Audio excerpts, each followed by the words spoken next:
have to talk to somebody that can just sit down and just try to make sense of it. If nothing more, just listen, right? Because sometimes, man, we're so opinionated as a people, we don't even listen, you know? We don't even listen. We ain't trying to listen. We ain't trying to give no information back unless it comes with a cause.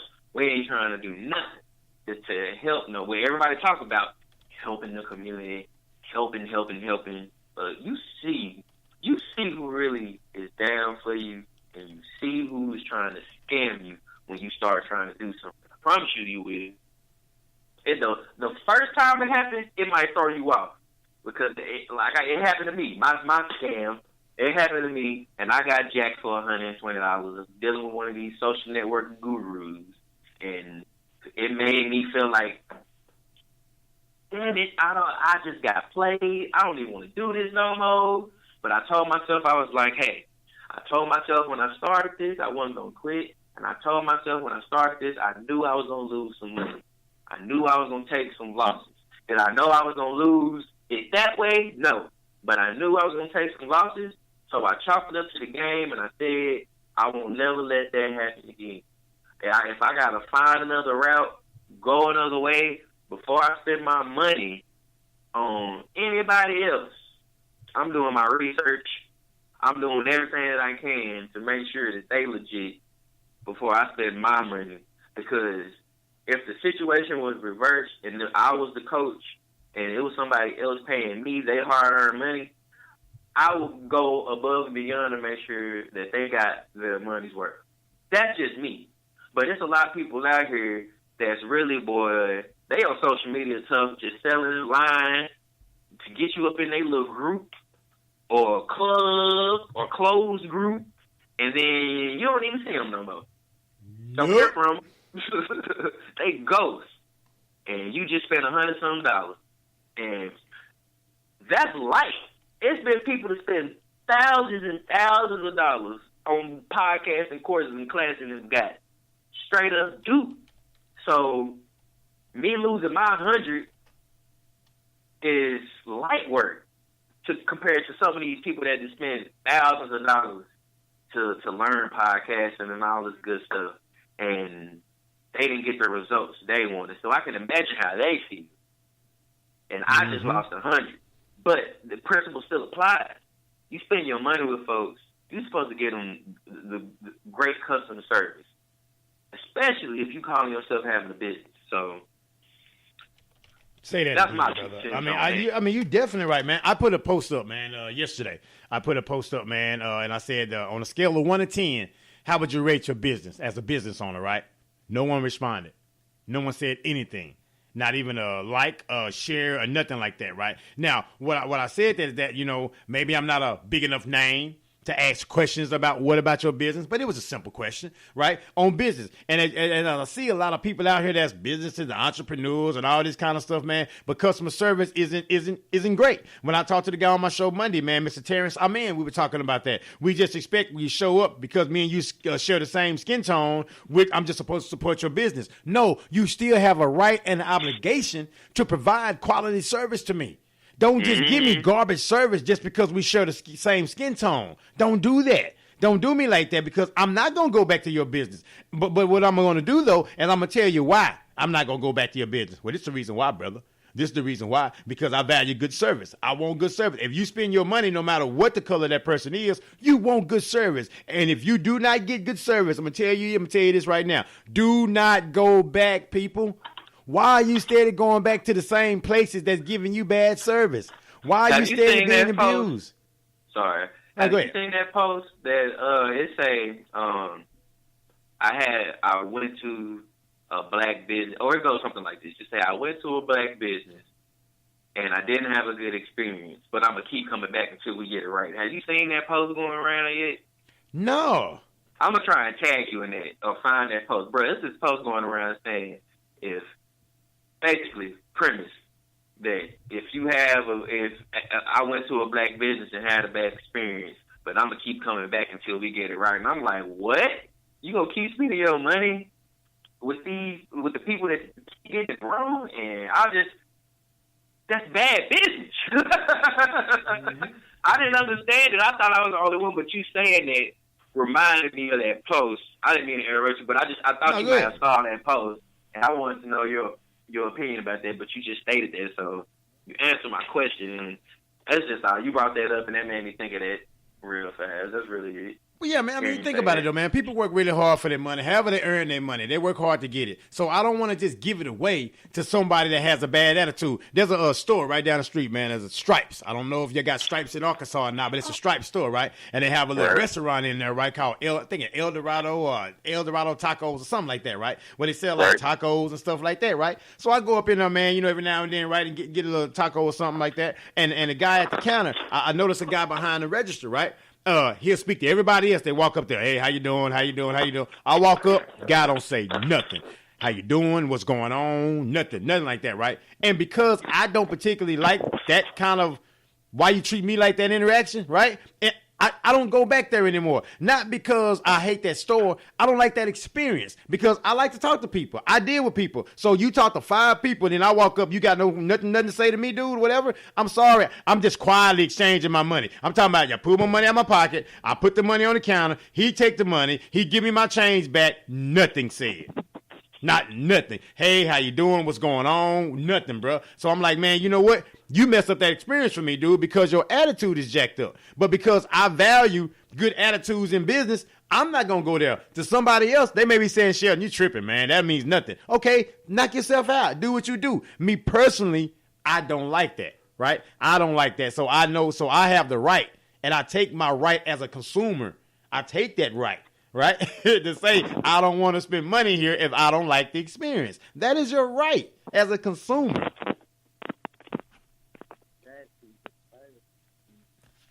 What you say? I can barely hear you. What you do? You hear me now? Yeah, I can hear you now, man. Feel like you was in a deep hole or something, brother. I don't know what happened. Yes, she made me lose my thought.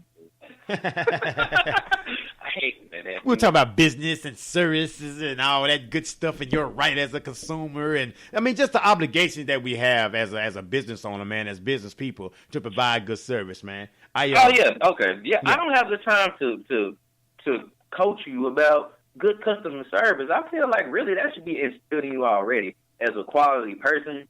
You know what I'm saying? It shouldn't be hard for you to treat people right or with respect. Especially if you're running a business, and especially if you're trying to make some money. So it's really not that hard. And people making it out to be like it's something unattainable or it's something unachievable is crazy to me. I'm not going to keep going somewhere and spending my money where I'm getting bad service, whether that's a black-owned company, white-owned company, Chinese, Mexican, whoever. I'm like, that is so crazy to me. People want it support the black community, support the black community, support the black community until a fault. I mean, come on now. Am I going to keep wasting my money and wasting my time trying to coach somebody? I don't understand.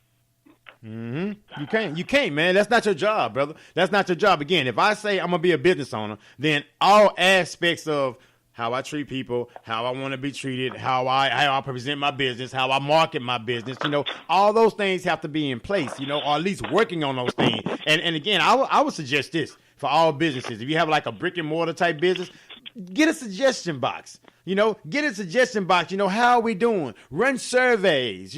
How are we doing? How is our business? What do you think about our business? Like when everyone leaves that restaurant, whenever they sit there, whatever it is, a restaurant or a bookstore, whatever, right? How people get surveys on the experience and then actually take heed to what they're saying. Listen to what they're saying. Provide quality service, man. That's just the whole goal of business, man. You got so many businesses, man, that's closed down right now because the quality of service is garbage. The quality of service is horrible because you have people that choose these jobs, choose these positions, and then they put their negative attitude on you because they made life choices that they don't really feel happy with. And now I have to deal with your unhappiness? That's not fair to me. I just come in and buy a product. I just came in and spent some money. I didn't come in and deal with your negative attitude because you chose to make these choices in life. So wherever you are today, that's a result of your choices. So if you made bad choices and you don't like where you are, how's that my fault as a consumer to come in there and deal with that? Right? I'm sure you've dealt with it, man. You go to fast food places or whatever, some of the funkiest attitudes in the world. I'm like, you shouldn't be in this business. People be like, well, y'all still go back to Walmart if they provide you bad service or whatever. And you still go to all these other places, but you ain't gonna go back to no black-owned business. Why you so hard on black-owned business? Because I expect better. Especially from us. People are like, well, I don't know how to run my business. Okay, well, what you in business for? Like, that's an excuse of why my customer service up or anything. Like, just the having a respect factor for somebody when they walk into your store and greet them. Making them have an experience when they come into your store where they remember you and they want to come back. Like, you had a horrible experience and you don't want to go back. You ain't there trying to go back. So, and what happens with bad experiences? You tell as many people as possible about that bad experience. So you technically badmouth the place, because they gave you a bad experience. That's why I say, man, go back to that person. Go back to that business. Hey, man, you know what? I came here and I really didn't enjoy that experience. And if you got a second, let me tell you why. That's if they would listen. Now, you have some people, they may not listen. I'm saying if you can do this, I think that's a good suggestion. Rather than just go back and badmouth them to everybody else, I think just go to that individual, because guess what? They may not know that their service is bad. They may not know that their waiters or their waitresses are not giving quality service. You just never know. I'm just simply saying, just have the conversation. If you're able to, have the conversation with the business owner, or management or whatever, man. And if nothing more, your grievances are known. So if they don't see you again there at that establishment, they'll know why. They'll know why. You just won't just not show up. They'll know why. Well, this is the reason why I didn't show up. And if you guys can fix that, guess what? I'll show up again. Right? So I just think that we have to have those kind of conversations, man, and speak to each other and not speak at each other, right? Because everybody, like I said, talks down on each other so much, and it's so easy to do, right? Rather than lift one another up, and saying, okay, what can I do to help your business? What can we do to help one another? I'm just saying, man, that reciprocity thing is something serious, bro. We have to really do that. And what I'm seeing so much is that there's so many people out here asking for somebody else to do something for them. Hey, do this for me, promote this product, like and share this. But again, are those same people liking and sharing other stuff? Are those same people promoting your stuff? Are those same people getting behind your product? So again, I think it's a give and take out here. It's a give and take in life. It's a give and take in business. It's a give and take in everything, right? Rather than just saying, I want you to do for me. So what are you willing to do? And I think sometimes that's what hinders the progress that we need and the forward movement, because sometimes, people see the blatant, I want you to do what I'm not willing to do. And I think sometimes people take a back seat to that, man. They just say, you know what, why support all together, right? If it's not going to be, reciprocated. Why support if you can't? You were just talking about that, saying if you're doing all this work, putting all this energy and effort out to other people, and they not giving it back to you. Oh, bro, think about it, man. How many people you seen Think About It Radio featured on their show? I'll wait. And I'm almost 200 shows now, bro. I got like 180 something shows, man. You know what I'm saying? You had a lot of people on your show. Just in the time that I didn't know you, yes, you had a lot of people on your show. Yes. Now, trying to give back, put that info out. And besides you, whose show have I been on? I ain't seen nobody's. Nobody. Don't even reach out to say, hey, now, cool, it's all good, though, because I'm a part of a project in January, and then I'm also a part of a project in February. It's called Dim Down for What? A lady named Tasha Dearborn. She has a nonprofit organization. Well, not nonprofit, but she has an organization that helps youth and talks about positivity and don't dim your light and let your light shine and be as positive as it can be. And the brothers that's on my show Tuesday, Vincent and Brandon, on the Straight from the Street show, they're also rappers and musicians, right? So I get a chance to introduce them to the particular event because they're going to perform a song, and then she also put me on a panel to speak, bro. You know what I'm saying, though? I just hooked up with her last week, man. And look at you. You see what I'm saying? It's going to be in Texas? Yeah, it's going to be in Texas, man. It's going to be in Houston. Oh. Yeah. But I'm sure, man, there's going to be some video or something of it, man, so I could definitely share some stuff with you. Most definitely. I'd love to check that out. But yeah, man, so I get a chance to speak, man, in reference to my Keep On Pushing Enterprise and stuff, man. So it's like that's going to catapult some other things in that area. And again, bro, I just met this lady. She didn't ask me for anything. She didn't want anything. And she's supporting, she's sharing my shows. She's commenting on my stuff. Just met this lady. I got over 1,000 Facebook friends on my personal Facebook page. And I don't get enough traction that I think it would get for the amount of people that's on that page. So what does that tell me? I need to get rid of some people and add some more people that's on there, right? Because it's like the network isn't used. It's not going the way that I think it should go, right? Because again, you see me, man, I'm always liking and sharing. I'm always putting some people up in the mix, man.